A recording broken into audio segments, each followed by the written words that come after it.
Ова село од пластични шишиња се наоѓа на мал остров близу копното во државата Панама, Централна Америка. За изградбата на куќите се искористени повеќе од 1 милион употребени пластични шишиња. Во езерово Индија пак направен е џиновски интерпункцијски знак од 300.000 шишиња. Целта е да се постави прашањето зошто толку пластика.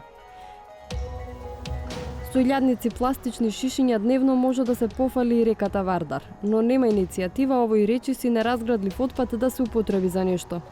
Борбата против пластиката во Северна Македонија засега е сведена на обиди да се намали нејзината употреба. Идејата на министерот за животна средина Насер Нуредини беше промената символично да почне од неговиот ресор и од владата во целина. We have proposed a ban on plastic bottles, plastic spoons, one-way products. We have proposed it. We are currently working it out. We're trying to find out what the financial implications will be if we do that. At the end, finally, we are actually using glass bottles in the government now. And very soon, we're looking to ban the small bottle plastic bottles. And in the near future, we will ban, hopefully, all plastic.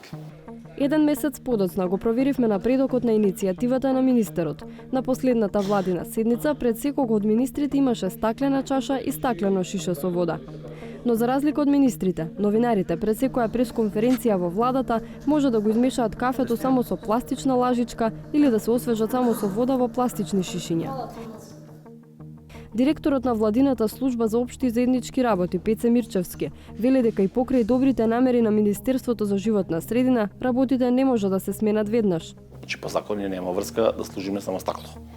До сега сите набавки кои ги правевме како служба, поголемите количини беа пластика заради цената која е многу пониска, а една мала количина беше во стакло поради тоа што на овие средби каде што се на повисоко ниво користевме секаде стакло.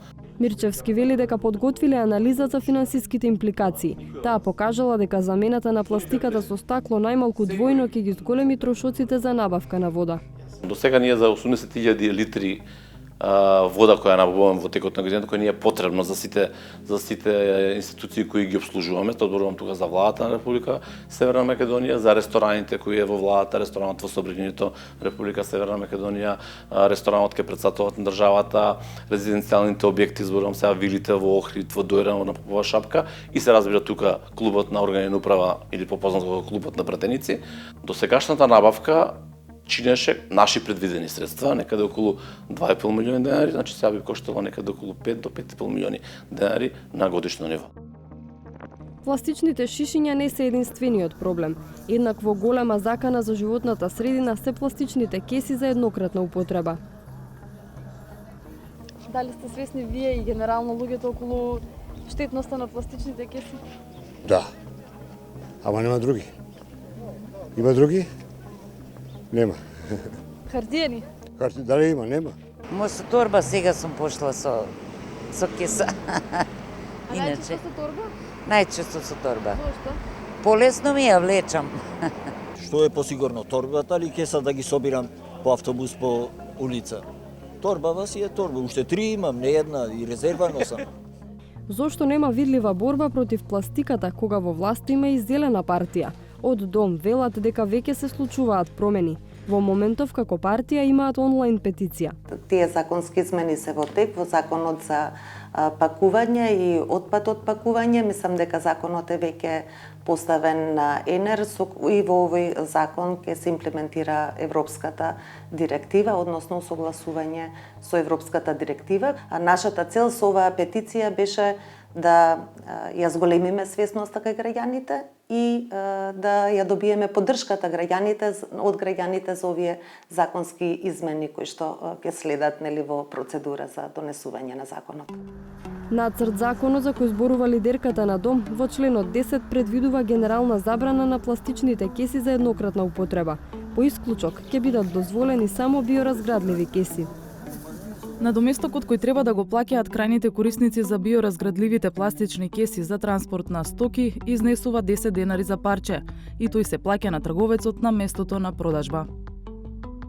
Законот е предложен заради усогласување со директивата на Европската Унија, која воведува забрана за користење пластика за еднократна употреба, што меѓу другото вклучува пластични чаши, кеси, шишиња, прибор за јадење. Тие правила на ниво на ЕУ ќе стапат на сила од 2021 година.